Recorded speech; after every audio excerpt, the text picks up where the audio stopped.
Hello everyone, I'm Marty Pospischil, and today in our Fireside Chat we have Steve Marino joining us from Marino General Contracting, an award-winning contractor here in Vancouver, specializing in renovations and full home builds. Correct, Steve? That's correct. I've known you for many, many years. I have great respect for you and your work, and I really appreciate you taking the time out of your busy day to come in and just have a little chat. Thanks, Marty. It's great to be here. Great to see you. Thank you. Thank you. I appreciate that. So let's jump right into it. Question I get asked all the time when we're in chatting with clients is, should I renovate my home or should I just tear it down and build a new home? It's a loaded question. Very, and an important one. Yeah. Honestly, it depends on the objective for the house and the house itself. Typically, most clients like the idea of renovating. And for a project where there's a limited objective, I would say renovating makes sense. Okay. And that's where being in touch not only with a contractor, but also an architect makes a big difference at the outset. To know what you can get out of the house and what you have to put into it. So I would say on the whole, every house is better for a renovation, but it's not necessary for every house. Sometimes if it's too many parameters to work around and in terms of the amount of money that you have to spend for the outcome that you want, right. Tearing down and building new is a totally viable option. Fair enough. Yeah, and I guess like you say, it really depends on the home and what you're trying to accomplish. If you have a 800 square foot bungalow and you want a 4,000 square foot home, it's a pretty easy decision. Exactly. Right?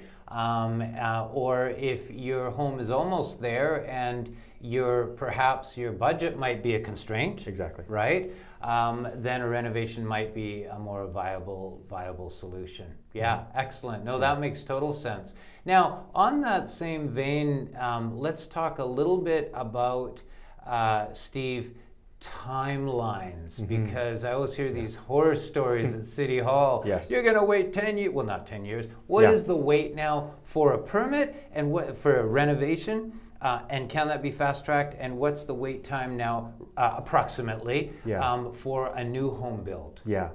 So it's actually a very relevant factor. Okay. Because for the same amount of money, and going back to your previous question, if you can get the same outcome for a house for a comparable amount of money, renovating will likely be faster than building new. Okay. So that's not always the case, and there's other factors that come into play. Okay. But typically you can renovate a house with less permitting than to build new. So for instance, to do a more minor renovation, you could get the permit in as little as 6 to 8 weeks. Oh my God. Yes. That's fast. Yes. Granted, you need to integrate or build backwards from there, having your drawings and your submission ready. Of course. So for an older home, if you don't have a survey and typically for a job that requires more exterior details, it'll be more than 6 to 8 weeks. But you need to integrate and factor in the architectural or design time. Of course. So to prep for the permit submission. Okay. That's turnaround time at City Hall. That's turnaround at City Hall. Yeah. Okay, so they've obviously improved the process and that they've got kind of a fast tracking. It's a different path, right? There's a field review pathway for more straightforward permits. They could definitely streamline that more. Okay. The only trick there is it's 6 to 8 weeks not from your first submission, but from when they actually accept the intake. So if there's an issue with a document or they have some preliminary feedback, you end up having to resubmit. And the clock really starts ticking from the time it's assigned to a project coordinator. Okay. So that's always why it's a range. Even if the city was delivering a 7-week turnaround on every permit, some permits have it's almost from the day that I would submit it through my account that date starts. Right. Other permits, it may take 7 weeks to start the 7 weeks. Before they accept it. Exactly. Interesting. Okay, so there's a big variable there's a big there. Variable. It depends on the complexity maybe of the renovation, the property, a bunch of factors. If they have concerns with the trees on site, or if, for instance, doing a renovation, there may be old, unpermitted renovations that you need to peel back the layers essentially. Got it. Okay. But if all of that is addressed, it's fairly straightforward for a field review. Right. So for something like doing a kitchen or a bathroom, not making the house bigger, if you're just trying to do a renovation that's allowed and fairly straightforward, 7 weeks, 6 to 8 weeks is probably Okay. is likely. Great. Now, what about building a new home? Yeah. So that depends somewhat on the pathway that and how ambitious the application is.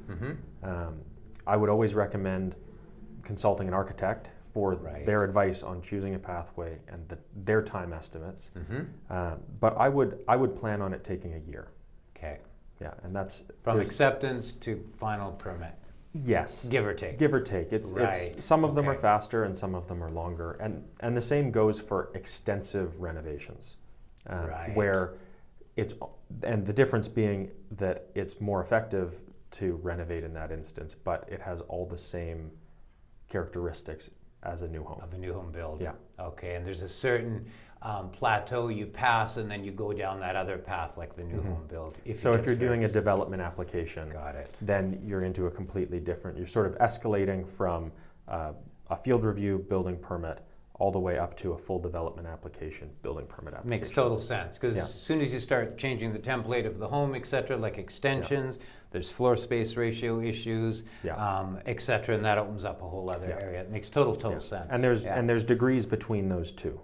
Okay. So you can, it's not as though it jumps from 7 weeks to a year. There's different renovations that fall along the spectrum towards that full development, full building. Okay. Yeah. I'm going to ask you something, and I know you're going to laugh, but does it depend what day of the week you go into City Hall? I honestly, it does. It does. Crazy. Go ahead. I would love if they let us in.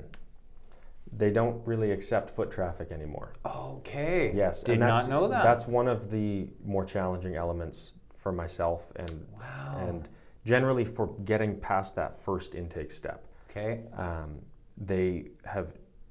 You can set up a meeting and you have to do it all through their online portal, and they can take up to 10 days to get back to you. Okay. So that's pretty from you don't hear anything for 10 days, you get a response. Yes. No human interaction apart from... No human interaction, and it depends a lot on who you get at the city. So who's manning the desk that day, and then beyond that, who is your coordinator for the project. So I have a short list of people that I would prefer and not prefer. You can't choose, can you? You can, I've never done it, but I believe you can request a substitute.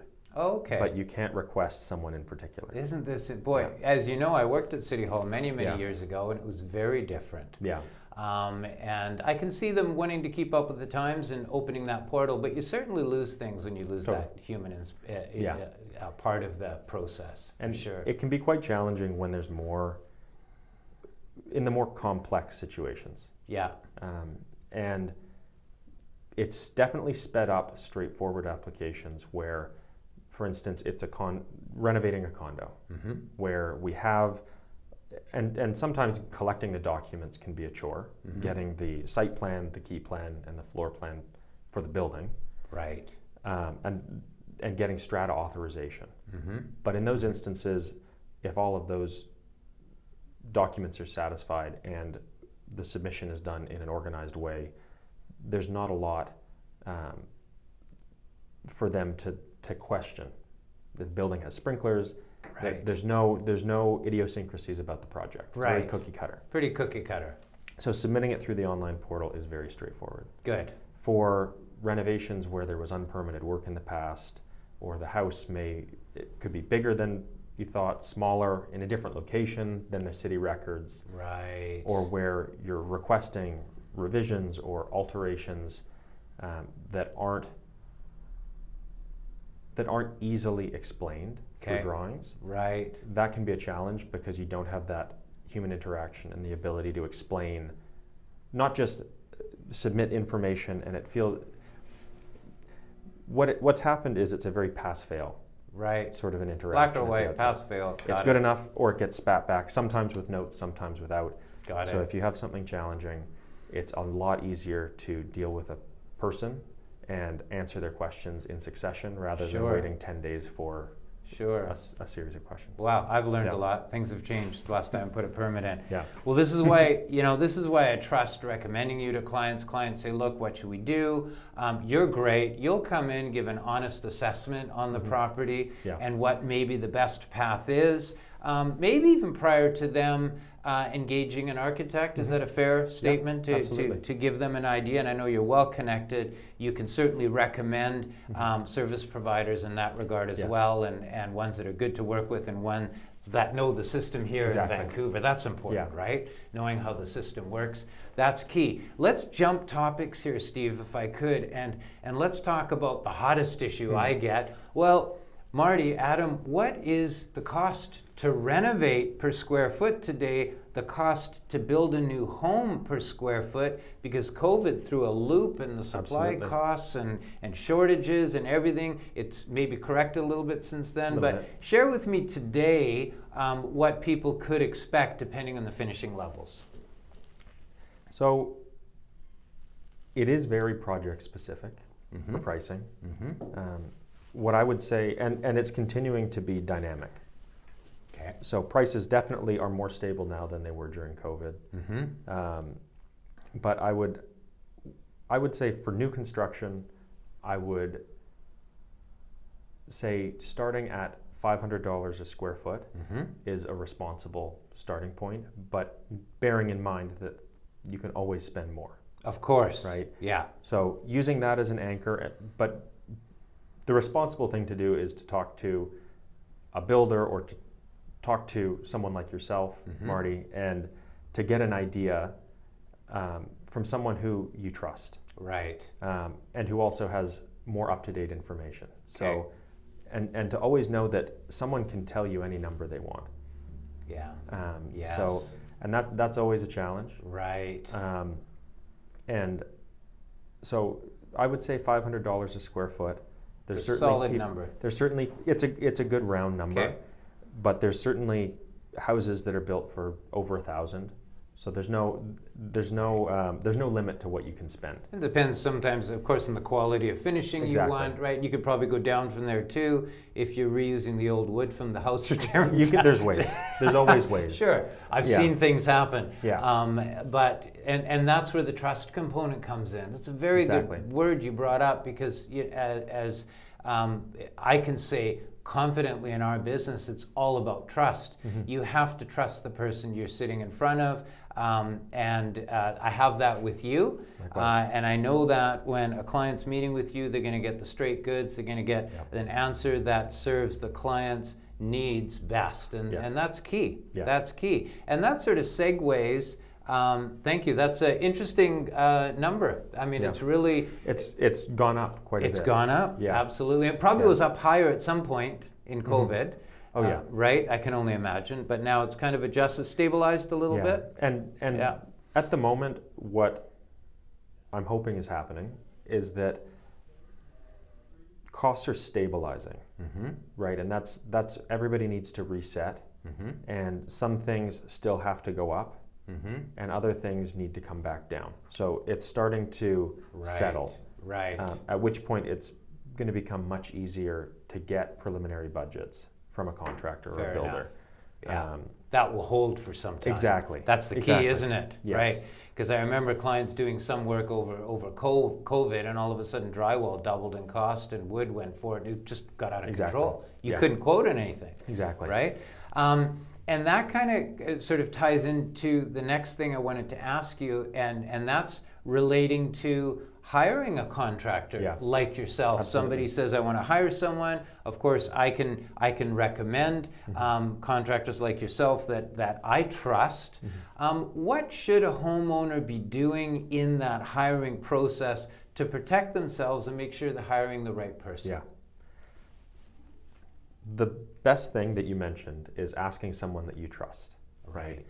And going through someone like you, Marty, is the best way, because the recommendation for a contractor like myself carries a lot of weight, because it's not a one-time project. Right. Right. And it's the same for me in terms of how I hire subcontractors. Right. And it's one of the reasons why builders and contractors get better service from trades. because they're not cold calling, and even if it extends the incentive structure beyond one project, right? So that's how you know that you're getting a very good recommendation, and you're going to be dealing with someone that's thinking beyond one project. Right. That's number one. Number two would be examining how they communicate, right? So making sure that if all the other variables are met and you're happy with their costs, I wouldn't put too much weight on their costs at the beginning. Right. If you don't have drawings, if you don't have an architect, and it's worthwhile to have a contractor before you have that. But if one person tells you $500 a foot and another tells you $350, it's all hypothetical. It is, for sure. So, it's worthwhile to see what their rates are. Right. For a typical project. What's their markup? What's their labor rate? How do they bill? That's all valid. Because it should continue regardless of what you end up building. You know that you're getting value. But so beyond that, I would say finding someone that you communicate well with, and that's a good personality fit, because you're going to be dealing with them for a long time. Right. So you have the prerequisites of where did the recommendation come from, and are their costs competitive? And then it's a function of whether you feel comfortable with how they communicate. Do you think you're going to be a good fit for them? And is it going to be a relationship that you enjoy? Right. Yeah. Really good points, because and that's where that face-to-face, that interaction, the human interaction, Totally. back to It's that the most comes important. in. Right, because you got to communicate with this person who you're hiring. There has to be a good rapport. They have to communicate in the same way that you do. Yes. And a personal referral, as you know, 80% of our business comes referred by past clients. Yes. And that's just a great sense. Absolutely. Same with you. Yes. And I know when I'm making a recommendation to a client, when I pass that client off to a service provider that I'm recommending, I know they're in good hands. I don't need to worry. Yeah. So that's really good advice to ask your friends, ask your realtor, ask people you trust to make a recommendation to you. Absolutely. Yeah, solid. Yeah. What about entering into the contract with your contractor? Is there a standard form? Is there or is every single contractor use a different type of contract? I don't know everybody's contracts. Okay. I do know that for us, we have a fairly typical contract. But more important than that is how and when you enter that contract. Because if you're building a custom home, and certainly if you're doing a renovation, you're going to be doing it on a cost plus basis, generally speaking. Right. There's other formats, Right. but it's very typical to do cost plus. And if you enter in, you have to trust the person that you're doing, that's the other side of that contract, and they have to trust you. Yeah. So there's a fairly standard end contract for most companies, I would imagine, but their way of getting there can be very different. So for myself, I like to have a few steps before entering into a contract to protect myself and clients. Yeah. Because if I have a number without, it may be that they've just bought a house, they're looking to buy a house, and they have very broad parameters, and they want something on paper as an understanding of approximately what our baseline budget is, Right. what our rates are, and it's a template and a scaffold for building, but it's not a number that either side can have enough confidence in to enter a potentially multi-million-dollar contract. Of course. So, and not every project is that large, but but if you start with fairly vague information, you shouldn't be entering into a rock solid contract. Fair enough. That's my personal. Until you've got all the details and everything worked out, totally makes sense. And the general conditions of our contract don't change. So somebody could sign it at the beginning, and honestly, it wouldn't change the outcome of their project at all. But what it would change is managing their expectations. Yes. So the process that I like to follow is at least doing one preliminary budget before we're engaged in principle. Mm-hmm. But not having that be a sign off for final approval on the project. Right. Because until I'm an expert in the field, but I'm not an expert mill worker, tiler, plumber, electrician, glazer. And before entering into a final construction phase, what I like to do is to have all of that budgeted. Yeah. Sometimes it's feasible and other times it's less so, depending on the client and the situation. But getting a builder onboarded in principle is really important. Mm-hmm. Before you sign a contract or before they buy anything on your behalf. Yeah. Because I see it as both ways. Mm-hmm. It cuts both ways. Because if they're in a rush to get your signature, or if a client is in a rush to get me to buy something on their behalf, it undermines trust. Yeah. Right? Yeah. What is the ulterior motive? Right. And it doesn't mean that there is one, but to do things in a process and to do it deliberately makes a big difference, and it lays the groundwork for how you communicate. Yes. So that's our style. Mm-hmm. But some contractors prefer to do it other ways. Right. Well, Yeah. in communication, you've touched on a big key word. I know with projects that you're involved with, clients come back to us and say, Steve is phenomenal. He's a phenomenal communicator.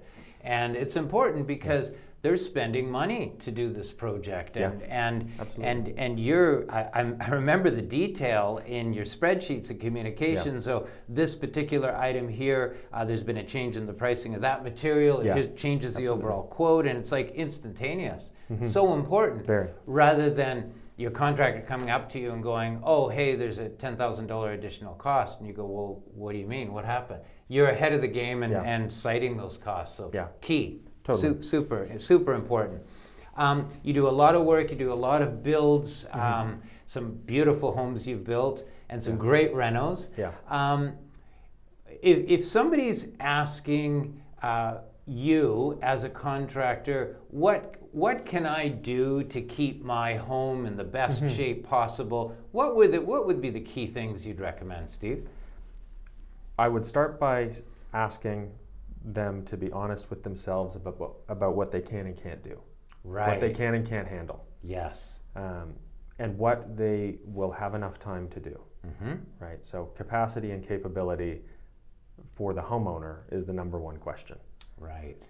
Because even if you can do something and you don't have the time, or you can attempt something and you don't have the skills, if it doesn't get done properly, that's worse than it not being done at all. Makes sense. So that would be number one. Mm-hmm. And then number two would be, if they're purchasing a home, having a home inspection, using that as a baseline for the mandatory maintenance or the deferred maintenance on the home. Right. And then walking through with a contractor either before or after a renovation to know what their maintenance interval will be. Right. What's the lifetime on the roof?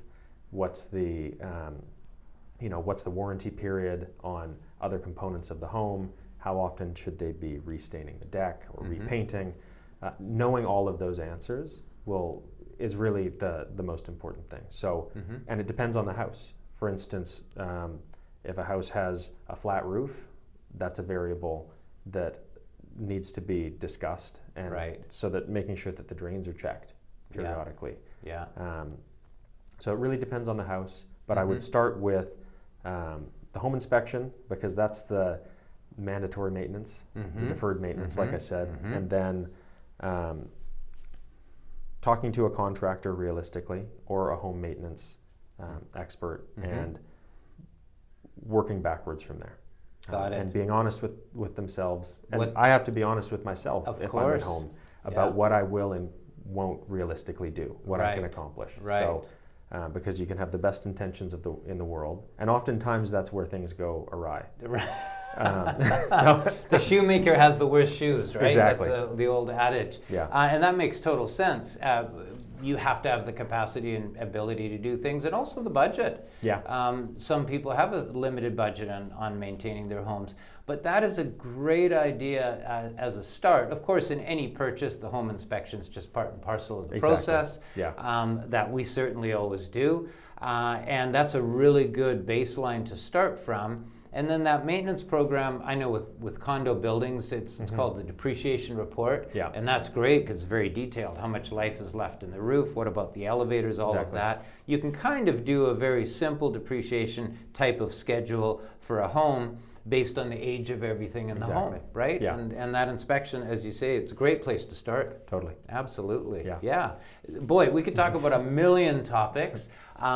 We get asked a lot of questions about this, and I think we've touched on a lot of the main ones. Yeah. Is there anything else that you would like to share with the homeowners out there, condo and house owners, sort of going through the process of what to do to sort of help them in their decision process, or any tips, anything like that? Well, one of them would be, and it's one that I think about quite often, and it's that construction, in my experience, it's not purely transactional, because you're trusting people to work in your home, you're trusting that the work will be done right, and you're then living in the home, presumably. Right. And that's not the end result of every project, but oftentimes it's a very personal experience, and it can be some of the most challenging projects for homeowners and for contractors is when it becomes impersonal. That's been my experience. Yeah. And when they feel as though their home, which is a central part of their life, is not being taken seriously, or it's just a job. And it's something that I talk to our staff about, and it's a core value, is that you need to respect the home that you're working in as an extension of the person you're working for. Interesting. So, and oftentimes that's it would be feedback to clients, is that oftentimes clients want to know everything about the numbers before there's any ability to give the numbers. Right. Right? They want certainty. Yes. And it can guide a project towards becoming transactional. Yes. And that it can go off the rails very early on. Yeah. And you need to find a contractor that's good at the numbers and understands transactions, but it's not. But they understand that it's an extension of your life. Right? Absolutely. Yeah. And it's funny. It's a very good observation, because it's similar in my business. When we go into a home and they just give me a price, give me a price. Yeah. It's not about that price that the realtor's giving you, because you bring 10 realtors and you get 10 different prices. Totally. It's about, what are you trying to achieve? What are your goals in this? Yeah. And what's the path to get there? And certainly the transactional part, or the price, or the sale, all of that is part of it, but it's part of the whole package. Exactly. And you don't want to lose sight of that, the journey and the interaction, the importance of the communication and respect along the way. So I hear what you're saying. That's awesome. It's a very good point. Yeah. And another one would be when clients buy a home, or they purchase a home. And oftentimes they come in with plans for the space. Okay. Oftentimes I find that people who have lived in their home for a little while, their plans change dramatically after living in the space. Right. Right. They get to if they're planning on doing a renovation, they should live in the house. They should get to understand how they come and go, what parts are the focal point, where does the sun come in, what are the elements of the home that they like and want to accentuate, and what are the parts that they could improve. So that's a big one. Good advice. Yeah. Good advice, because when you're actually living in the home, you'll see it in a very different light than viewing at an open house. Exactly. Yeah, that's great advice, because the process it's an evolving process as well, right? And that would be a very important step. Absolutely. Because you might miss a very integral part of an improvement to the home that you wouldn't see otherwise. Exactly. Great advice. Yeah. Very good advice. Steve, this is good. Good information. We gotta have you back. I'd be happy to come back. Thanks, Steve. Yeah. Steve Marino from Marino General Contracting, award-winning builder here in Vancouver. Couldn't recommend a better person to come and help you with your home. And a guest today. I really appreciate you coming in, Steve. Thanks for having me, Marty. Yeah, and thanks for all of you joining us today. I'm Marty Pospischil. We'll see you again soon.